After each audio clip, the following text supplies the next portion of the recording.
Mark. We'll go to Mark. Now, if Matthew shapes us, shapes our lives into a Semite shape, Mark's overriding sense is he shapes us into participants, into a sense of participation. These Gospels, these four Gospels, are stories so that we both let ourselves be influenced by them, but we use them also to shape the fragmented, broken up pieces of our congregations. We want congregations, not just a bunch of individuals. And for these first pastors, these four pastors, were dealing with the same kind of stuff we're dealing with, and this is the way they did it. Mark's gospel is, of the four, the most participatory. People find this story something that involves them as participants, not just learners or spectators. I had a student once. It was when I was a pastor in Baltimore. I was an adjunct professor at St. Mary's Seminary.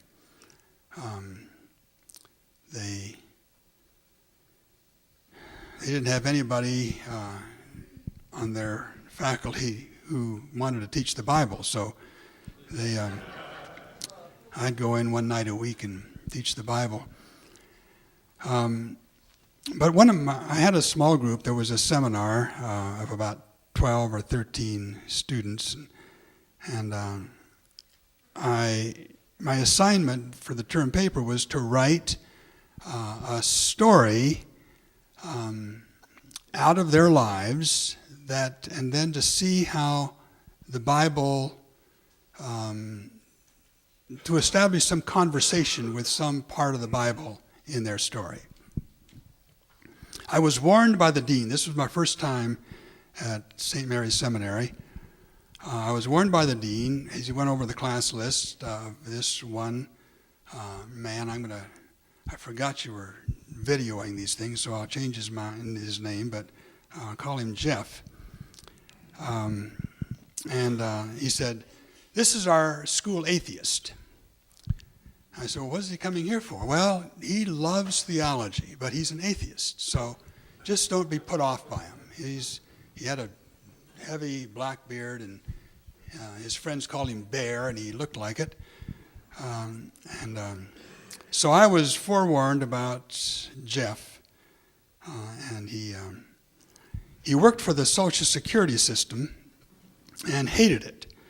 So when we first went around, he said he was going to write about the demonic aspects of the Social Security bureaucracy. And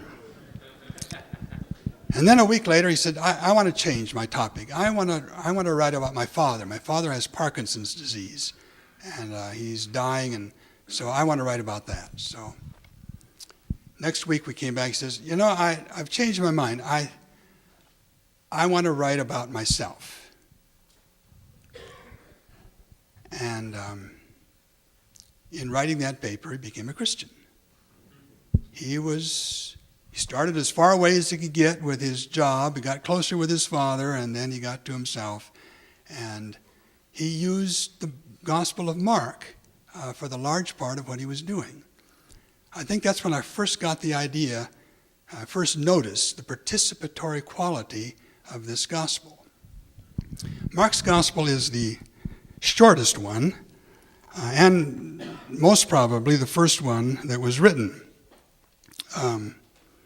There's good reason, I think, that Matthew's placed first in the canonical order for the reasons I just gave you.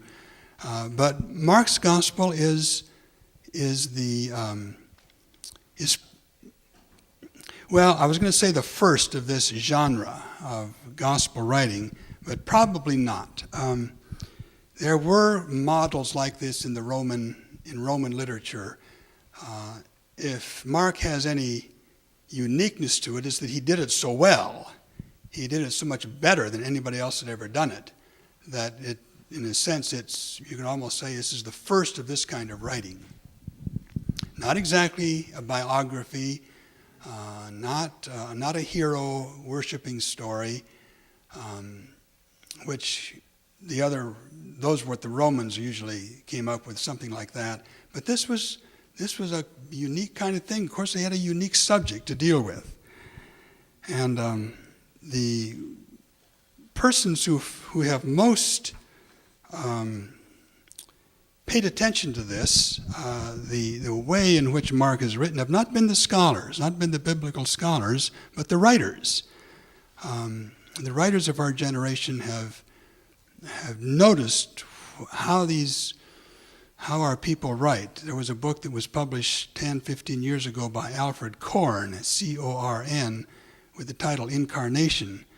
And he's a poet, and he gathered a number of writers together, and they wrote. And they were brilliant. I find it still amazing. Reynolds Price, John Updike, Marilyn Robinson, and others.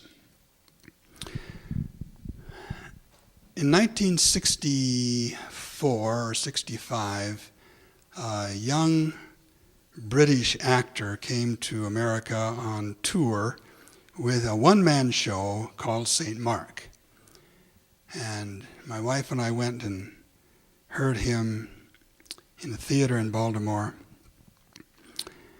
And it was at the same time that my friend Jeff was writing this paper, and I was trying to understand some of the ways in which the scriptures were working formatively rather than just informationally. And maybe some of you saw him. He was on tour for about a year in this country, and others have done it since. There's a young man, Bruce Kuhn, who has been doing this for the last few years. And he's honored me by using the message in his performances of the Gospels. Luke and Acts are his most recent acquisitions. Anyway, Alex McGowan used the King James Bible. And he had a table and a glass of water and a chair. That's all I can remember as stage props. And he spoke the Gospel of Mark. In the King James Version. And he held that theater audience breathless, really breathless, just for, I think it was about an hour and a half. There was humor. There were no histrionics. All he did was speak. Get up and take a sip of water once in a while, sit down in the chair. But it was not much. There was no drama to it. It was just his voice and this text, this Markan text. And when you got done with that, you realized St. Mark was a writer. He knew how to write a story. About 60 years ago, one of our major New Testament writers, this is 2000, maybe 65 years ago, wrote a major article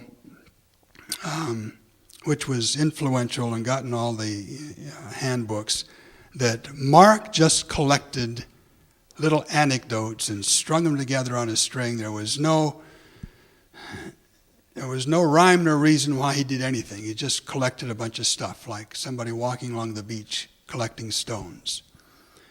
Well, I don't think anybody believes that anymore. And more people have realized how much art there is in this.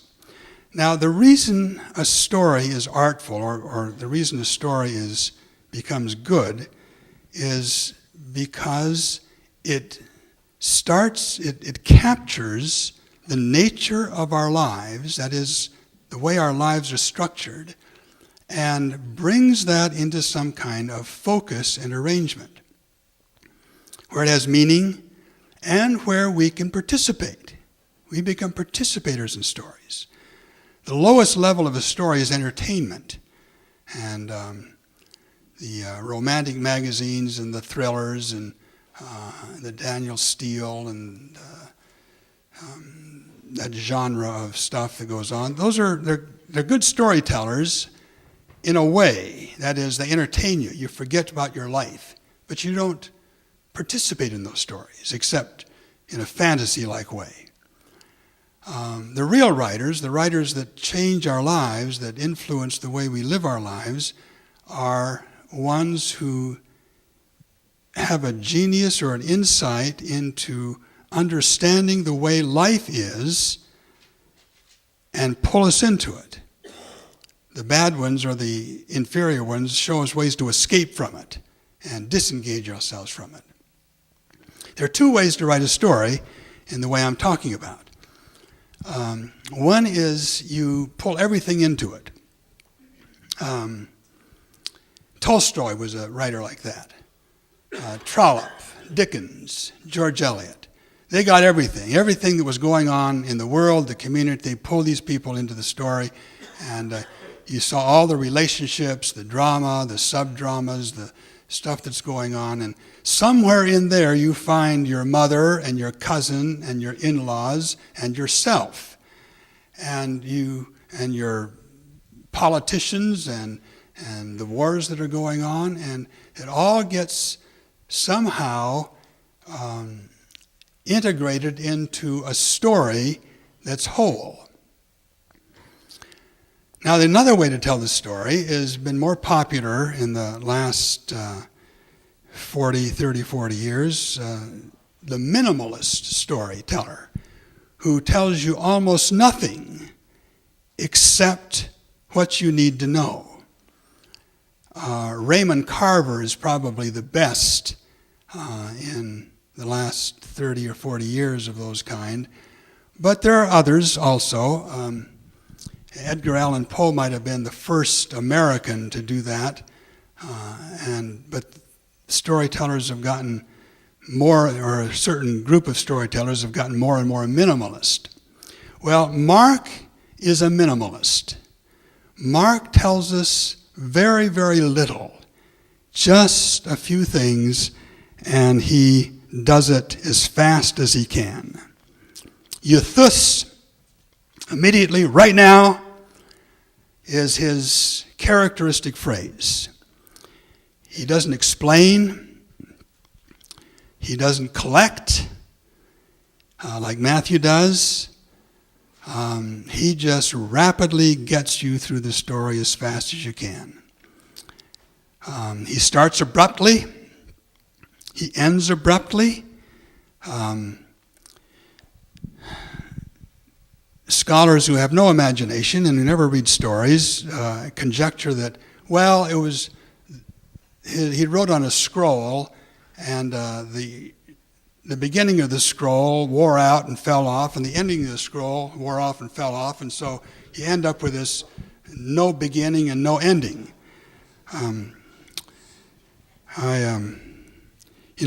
Give him Dickens. Let him read something has some weight to it.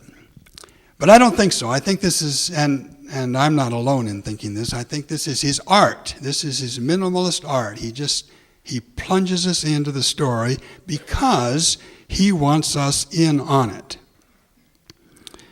There's no fooling around with him. No hesitation. I'm not like that. I fool around. The last course I taught at Regent, this would be 4 years ago, this spring, after the third session, about the third week in the course, a young woman came up to me, Asian, and she said, "Dr. Peterson, three times in this session, you say nothing for 20 seconds. I time you, 20 seconds. 3 times, you say nothing for 20 seconds. I'm from Hong Kong. In Hong Kong, we go bang, bang, bang, bang. I want my money's worth.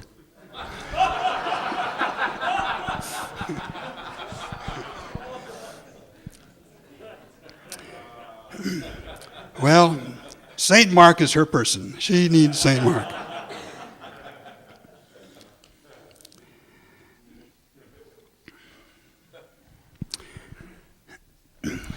What time do I have to quit? We go to question and answer and then lunch at noon. Okay.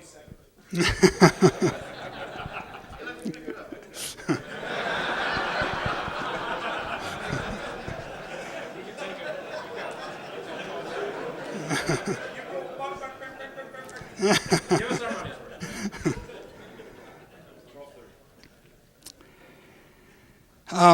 Now here's just a little interesting thing about Mark.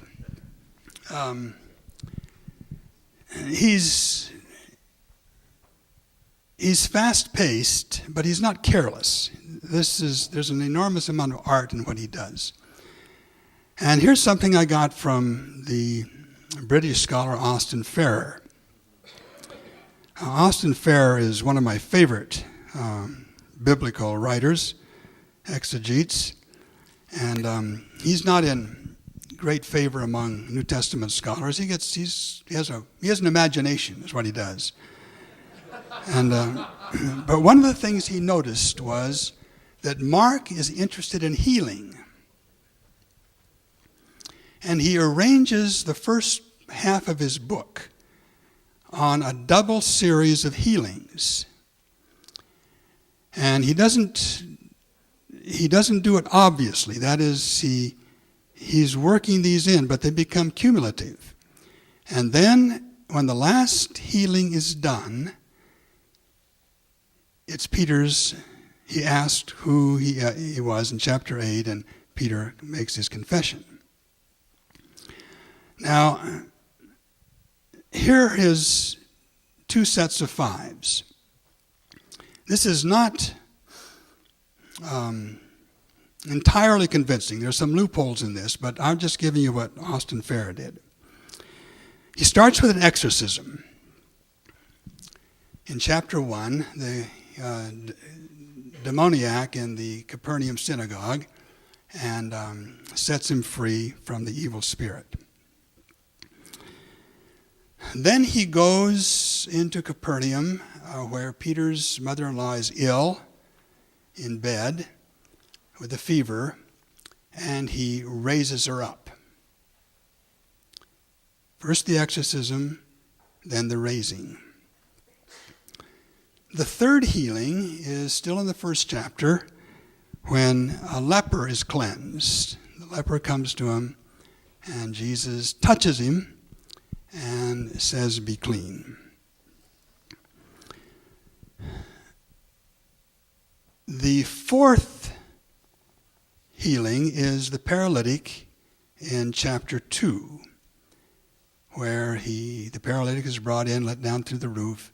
He can't walk. His legs are paralyzed. And we know that only his legs are paralyzed. Well, I guess we don't know that.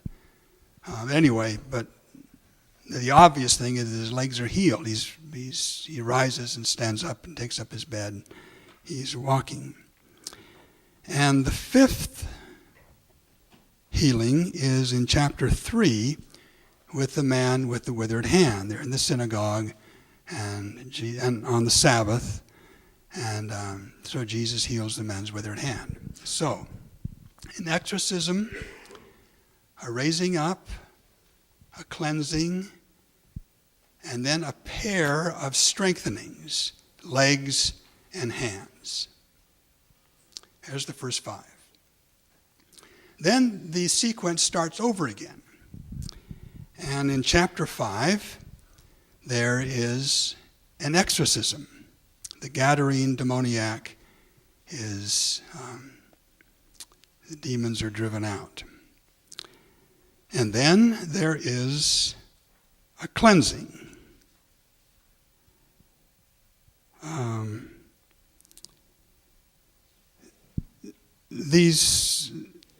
these next two are interchanged. That is, it's that double story of the woman with the hemorrhage and Jairus' daughter who is dead or down.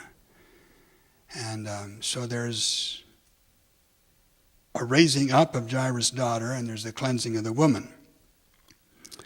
So again, the same sequence of events, except because of this interlocked story, they're not quite the same. And then there is a double strengthening. In chapter 7, the mouth is freed of the mute man, and Jesus speaks Ephphatha, and he's able to speak. And then the Bethsaida blind man is healed of his blindness, and that's all the healings. The healings are over in Mark. 10 healings. This double 5, exorcism, raising up, cleansing, and then the 2 strengthenings, feet and the hands and the mouth and the eyes.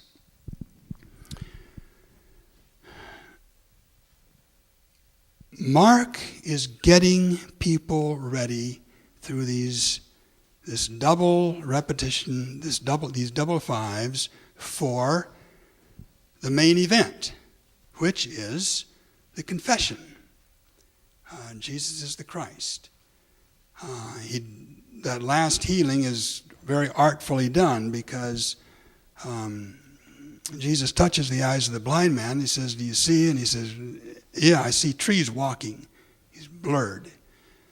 He touches him again, the famous second touch, and he sees everything clearly. That's followed then by the confession. Jesus said, "Who am I?" And they say, "Oh, you're a prophet, Elijah, whoever. And who do you say that I am?" Comes clear, focused, "You are the Christ, the Son of God."